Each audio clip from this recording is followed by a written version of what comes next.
Hello, my name is Will Hugo, and for this week's devotion, I'll be talking about Daniel 3 and Daniel 6, mostly just focusing on Daniel 3, which is the story of Shadrach, Meshach, and Abednego. During that time, the king's King Nebuchadnezzar, and he made this golden idol, and he wanted everyone to worship this idol whenever like a horn would sound.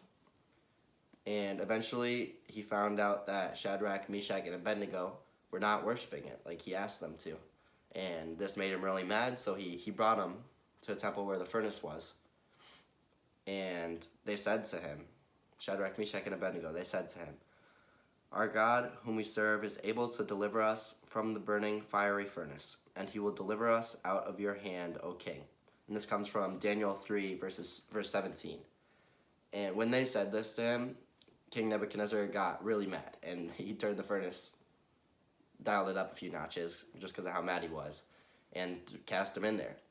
And they were not afraid. They trusted in God, and when King Nebuchadnezzar looked back in the furnace, there was not just those three in there, there's a fourth person in there, and that was actually an angel of God who's watching over them and keeping them safe.